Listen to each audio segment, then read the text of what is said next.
Life is filled with mysteries, and life is filled with questions, some of which are foolish to say the least. For example, picture this. You're a kid again, maybe you still are, and out of nowhere, your friend asks, "Bro, that crazy drink, is it soda or is it pop?" Now obviously, it's soda, but despite what you may answer, you gotta agree that that is a foolish question. And still we are left wondering, what is better, this or that, now or later? I, a while ago, decided that those questions are silly. It's all subjective after all, no? Well, if you're watching this video, you know that that is not necessarily true. Many things can be objectively ranked as better than others. And with that in mind, I had one question that needed answering. Which of my favorite games of all time is better? Hollow Knight or Castlevania? Symphony of the Night specifically. Oh yeah, before actually starting the video, I'd like you to ask and like and subscribe if you enjoyed this video. It is my first complex video, you could say. I even wrote a script for it. Even though I should probably do that for all videos, but whatever. So yeah, that would be really helpful. Also, tell me down below in the comments if you like this video format, and I'll make it into a series. Y'all could even recommend some games for me to compare. I'll stop wasting your time now. Enjoy the actual video.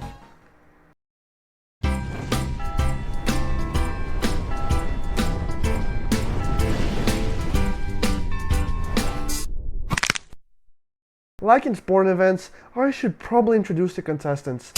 So, here we go. In the left side of the ring, a contestant who needs no introduction, winner of Best Debut Indie Game in 2017, Hollow Knight! Not the character, the game. In the opposite side, we have a 28-year-old legend, born in the same series as one of the most bullshit hard games ever, Castlevania Symphony of the Night. Now obviously, both of these games don't need much of an introduction.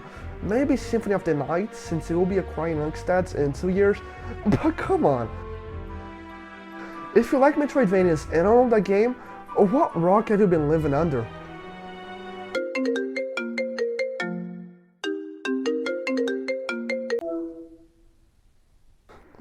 Wait, what? Oh yeah, alright. So yeah, I'm introducing both games because I need this video to be at least 10 minutes long. It might turn out to be a lot longer since I'm writing this really on the script, but who cares, am I right? Anyways, I'll make sure to keep it brief. Hollow Knight. This game, as stated before, was released in 2017 and didn't win Game of the Year. I hate my life! But we all know it is a perfect game. Yes, even with primal aspects in it, get good. With an awesome and complex story that I still don't fully understand, and I don't think I will understand anytime soon. It's smooth, beautiful, tasty combat that flows like the Amazon River. What else can we say about this game, besides absolute cinema? Exactly nothing. Symphony of the Night, on the other hand, is also amazing. It has some of my favorite sprite work ever. Only losing to Deltarune, because that game is art really, what can I say? The characters are cool and badass, and the card of my beloved. The map areas are all unique and interesting, and the music is absolutely beautiful. Michiru Yamane is generally one of the most skilled composers I've ever seen. The story, although when simpler than Hollow Knight's, is peak. And of course, this game has one of the most iconic game codes ever. What is a man? A miserable little pile of secrets. But enough talk. How about you? Although, to be fair, Hollow Knight has this one. Shaw! Anyways, if you somehow aren't already, you should be familiar with both games and what they are now, so we can actually start comparing them.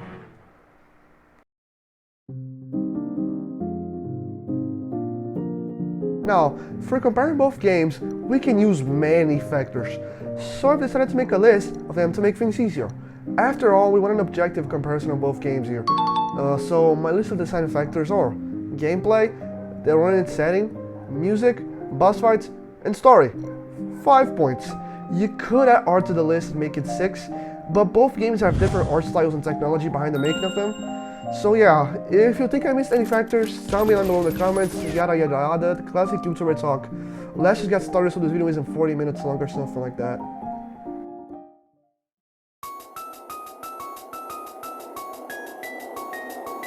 Hollow Knight's gameplay. A game praised for being hard, and we will get more into that in the boss fight section.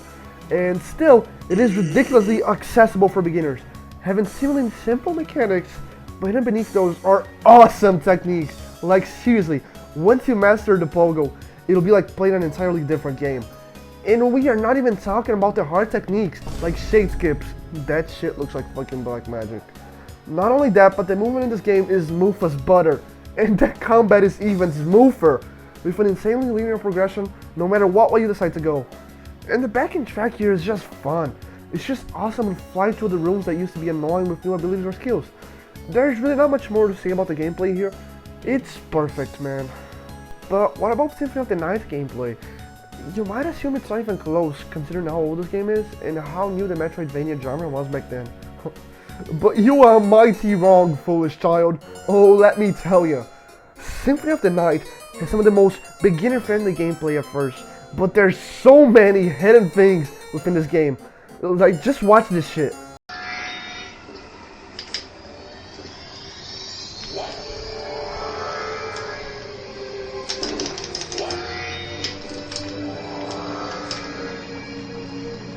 That, my friend, is the equivalent to the shade skip in Hollow Knight. Like, seriously, there's so much hidden shit in this game. For example, did you know that if you get in the water while shapeshifting into the wolf and hold Y on your controller, you can swim? I don't know, that's pretty cool to me. Y'all don't think so? Anyways, unfortunately, the movement is kind of sluggish when compared to Hollow Knight. And don't get me wrong, the movement in this game is good. Shield dashing through the castle is awesome. But overall, I gotta give this to Hollow Knight. Even the progression just feels way more linear in that game. And I just think it's awesome how no matter what path you take in that game, you can finish the game. There's so many different ways to do the same thing. Overall, first point goes to Hollow Knight.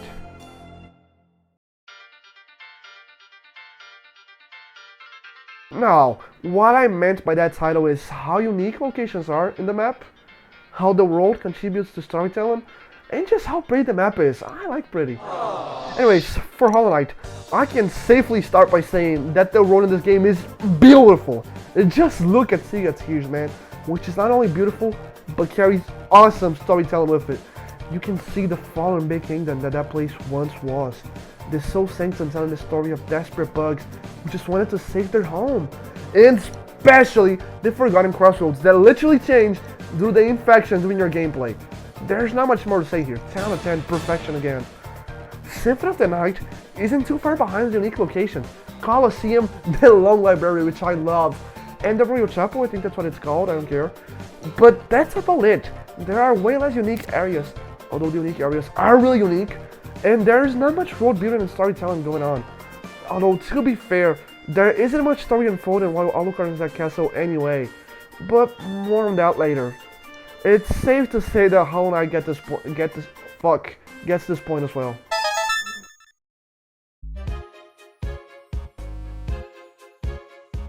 One of the things I love the most about games is music. Some games are absolute dog shit and have bangers for their soundtrack. Some games have forgettable music and are great, and some games are literally just perfect. Hollow Knight is the third option. Once again, somehow telling stories with music. The Sea Tears soundtrack somehow conveys perfectly what that place once was, with its sense of sadness. It is beautiful. And then there's the Soul Sanctum. I feel like if you try to play that shit on an organ, flames are gonna start coming out of the pipes. Absolute bangers. Honorable mention to Hornet's boss fight team, that track is awesome. And then there's Symphony of the Night. All Castlevania games have bangers by default, but this game, man, all tracks in this game, and I mean all tracks, are memorable and awesome. Is there any storytelling in them? For the most part, no. But they are fucking awesome, so who cares? Just listen to the Colosseum OST.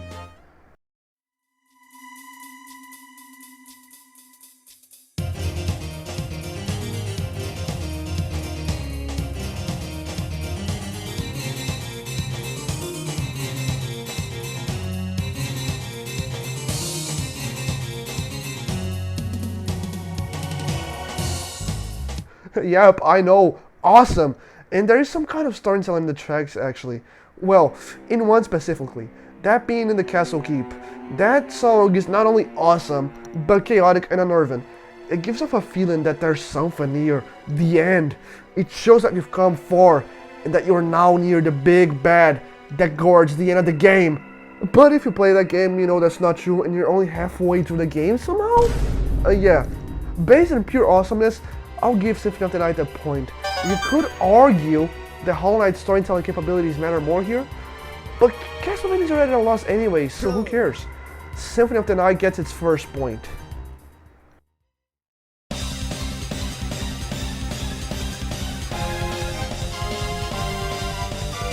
We all know how these go in Hollow Knight.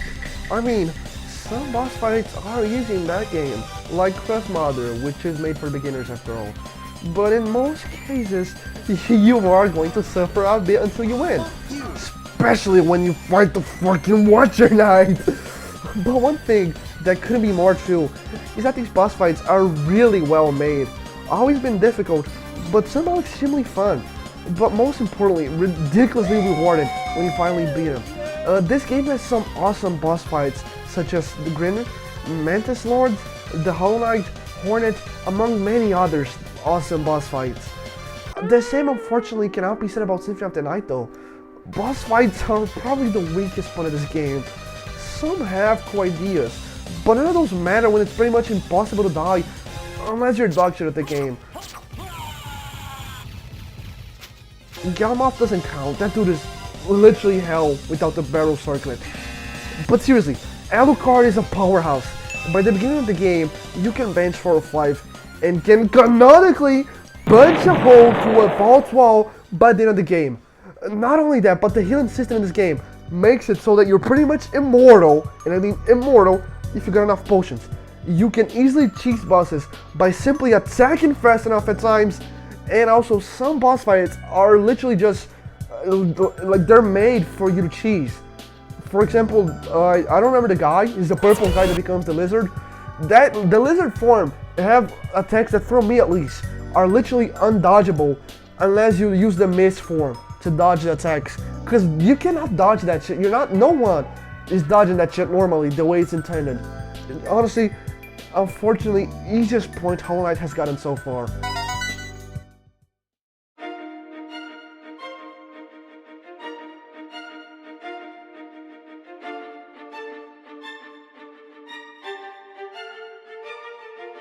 If you haven't been keeping track of the points, you already know which one of the games won by now. But let's just do this one more section for the heck of it, am I right? I know I said it before already, but I don't fully understand Hollow Knight's lore yet. That goes to show how complex it is. Of course, it's no FNAF level of complexity. That is impossible after all. But there is some stuff going on during and before the game. But giving you a really quick summary. God make bug. Other powerful bug give bug intelligence and become normal. Powerful bug becomes normal but is praised by other bugs. Got angry and curses bug. Praised bug make vassals. First one fail, so now you need to succeed. Yes, the little white guy is a vassal. As you can see, complex. And that was just a summary of everything. But such great storytelling allows for great world building capabilities, as mentioned before. Such thing is not available in Symphony of the Night. Not because its story is bad, but because it is simple. Like, come on bro, it's Dracula. Evil fight good, good wins, and castle destroyed. Of course there's not going to be any road beating possibilities. Sure, there are some things going on, like Alucard's trouble with his past, and what he will make of the future. But those mini storylines, you could say alone, are not enough compared to Hollow Knight. Although Castlevania's lore expands on later games of the series, Dawn of Sorrow's War of Regression, the story in that game is kind of bad, but whatever. But those games are different. They're not the same game, you know? When comparing Symphony of the Night specifically to Hollow Knight clearly gets the point. And even with the other games from the series, I think the entire Castlevania series still loses. Hollow Knight's story is something else. Not many games make something this great, man. But yeah, I guess that's it, huh? Last points of Hollow Knight. And with that, we have our winner. A brutal 4-1. Well, this is kind of anticlimactic.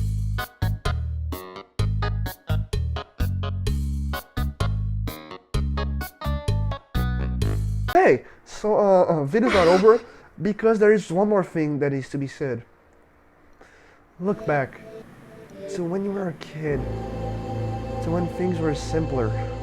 You, me, we have memories of things that we used to love, things that are special to us, and that is what. Wait, stop the omnibus music, please. Okay. Now play something wholesome, I guess? There we go, that's good. So as I was saying, that is what Castlevania Symphony of the Night is for me. Even though Hollow Knight is objectively better, I could never praise it more than Symphony of the Night. You can look at it like this, right? Imagine you're watching your dad play a football game, or your mom, or whoever you used to look up to back then. Your dad or whoever might not be the best at the game. Maybe the opposite team is way better. Your dad is messing up throws and stuff, and you might get mad, and you will understand that he's fumbling hard. He's not really a good quarterback. But that doesn't matter. What matters is that you love him, and despite everything, you will root for him, even if he or she or they are the absolute worst. And that's what being the best for me truly means, you know? Actually mattering to someone. You might not be the actual best, but if you are irreplaceable in someone's heart, then doesn't it really matter? Crazy how 1 second I'm talking about games and the other about emotional shit. Look, this video is getting too wholesome or whatever, so I'll say one more thing and you can go back to playing games or whatever you were doing before. If you still haven't found someone that considers you irreplaceable, then stop worrying so goddamn much. Whatever you were looking for, be that friends, a loving partner, or a dog that doesn't pee on your bed. Mine did. That's kind of unfortunate. He had to go. I'm sorry. They will show up. So just stop worrying so much and go enjoy life. Just don't forget to remember what truly matters.